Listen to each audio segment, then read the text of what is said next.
Assalamualaikum warahmatullahi wabarakatuh. Alhamdulillah ala ma an'am wa ala ma takarram. Wassalatu wassalamu ala sayyidil anam sayyidina wa maulana Muhammadin al-habibil ma'azzam wa ala alihi wa sahbihi al-kiram. Salatan wa salaman ma damatil layali wal ayyam. Saudaraku yang dirahmati Allah Subhanahu wa taala, di antara pembahasan puasa adalah bagaimana hukum bercela dan hukum bekam untuk orang yang puasa.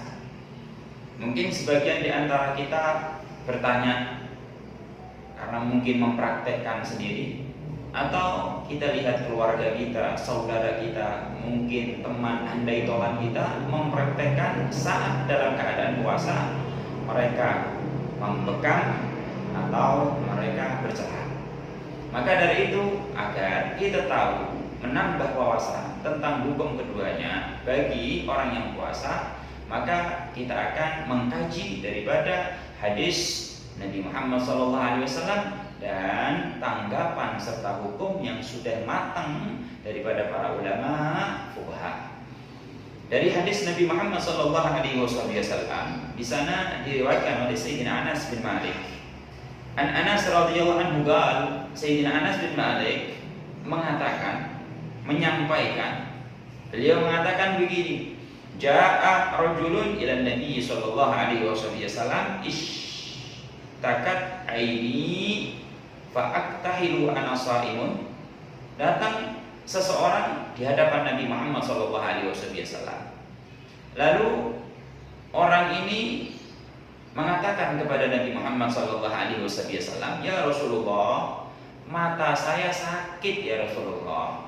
Apakah boleh saya celaan sedangkan saya saat ini dalam keadaan puasa sebagaimana engkau ketahui?"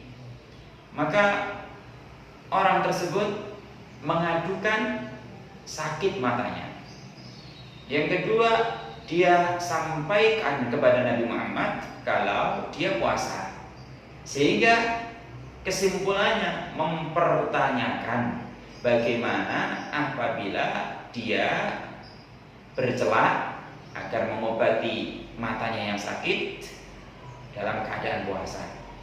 Maka jawabnya Rasul sallallahu alaihi wasallam, Nabi mengatakan gal, na'am. Nabi menjawab, iya. Artinya boleh, silahkan, monggo kalau kamu mau bercelakan dalam keadaan puasa karena matamu yang sakit. Ini hadis diriwayatkan oleh Imam At-Tirmidzi, dan Imam At-Tirmidzi mengatakan ini hadis sahih. Dari sini para ulama mazhab mengatakan bahwa diperbolehkan untuk orang yang puasa bercela, memakai celak.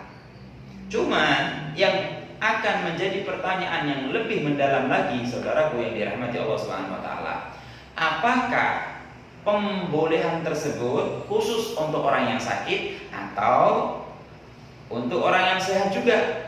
Karena kalau kita teliti dan kita periksa lagi tadi itu hadis, ada sahabat yang datang mengadukan sakit matanya, lalu kemudian bertanya kepada Rasulullah untuk memakai celak. Artinya matanya sakit, maka Nabi mengatakan, nah boleh, silakan untuk memakai celak. Sehingga untuk orang yang sehat bagaimana hukumnya? Apakah itu sama dengan itu hadis? Boleh atau mungkin berbeda? Kalau sehat nggak boleh. Maka hadis yang kedua yang sama dari Nabi Muhammad SAW. Namun ini hadis yang kedua diriwayatkan dari Sayyidatina Aisyah radhiyallahu anha wa ardhah.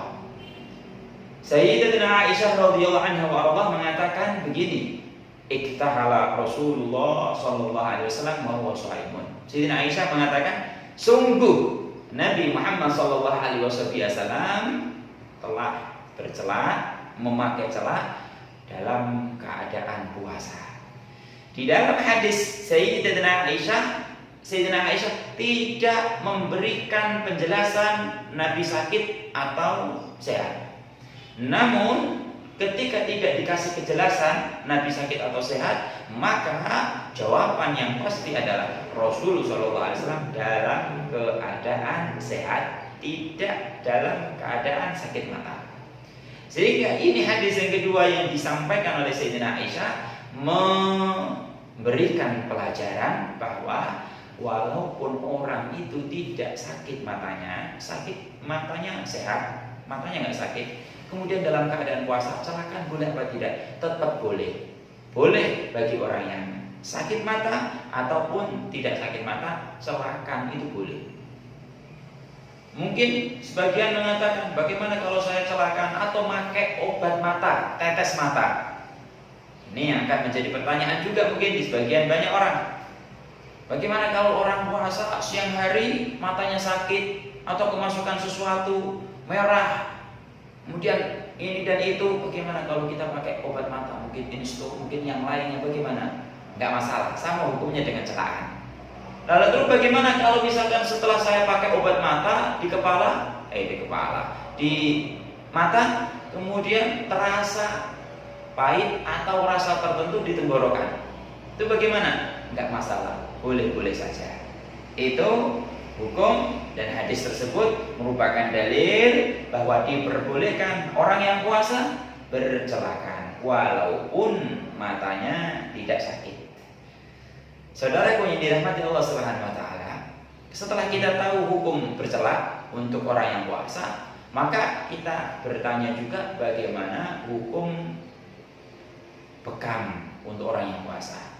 Bekam atau canduk yang kita kenal. Bagaimana hukumnya apabila orang puasa kemudian dia membekam dirinya atau dibekam oleh orang lain? Maka hadis Nabi Muhammad SAW yang diriwayatkan oleh Sayyidina Abdullah bin Abbas radhiyallahu anhu arda. Sayyidina Abdullah bin Abbas mengatakan anna Nabiy sallallahu alaihi wasallam ihtajama wa huwa muhrimun wa ihtajama wa huwa shaimun. Abdullah bin Abbas memberikan penjelasan dan keterangan bahwa sungguh Nabi Muhammad SAW membekam dalam keadaan muhrim, ihram, haji ataupun umrah, dan juga Nabi Muhammad SAW membekam dalam keadaan puasa, dan juga Rasulullah SAW bekam dalam keadaan puasa. Hadis ini diriwayatkan dan dikeluarkan oleh Al-Imam Al-Bukhari dan Imam Abu Dawud, dan juga dari Sabit Al-Bunani. Ini Sabit Al-Bunani tanya kepada Anas bin Malik. Tanyanya begini, akuntum takrahuna al-hijamah lis-shaim al-ahdi Rasulullah? Wahai Anas bin Malik, apakah engkau membenci, engkau enggak suka terhadap hijamah, bekam di zaman Nabi Muhammad SAW untuk orang yang puasa? Maka jawab daripada Anas bin Malik, lah, tidak. Di zaman Nabi kita tidak pernah membenci, tidak pernah memakruhkan untuk orang yang puasa membekam diri. Enggak. Artinya apa?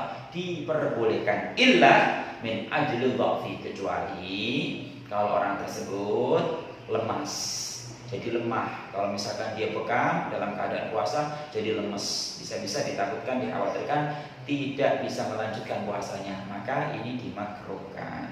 Itu hadis juga diriwayatkan oleh Imam Bukhari. Sehingga dari sini kita tahu bagaimana hukum berhijamah, bekam, dan hukum yang sebelumnya adalah memakai celak dalam keadaan puasa. Semoga bermanfaat untuk saya pribadi dan Anda semua, para pendengar dan para pemirsa. Dan insya Allah dengan tambahnya wawasan ilmiah ini, kita akan lebih tahu bagaimana untuk menjaga keabsahan dari puasa kita agar benar-benar sesuai dengan aturan dan koridor syariat yang diatur Nabi Muhammad. Dan insya Allah dengan seperti itu semoga diterima oleh Allah Subhanahu wa taala, kita menjadi orang-orang yang benar-benar mendapatkan hakikat dan anugerah hikmah daripada pahala puasa. Amin ya rabbal alamin. Wassallallahu ala sayyidina Muhammadin wa ala alihi wasallam. Walhamdulillahirabbil alamin. Wassalamualaikum warahmatullahi wabarakatuh.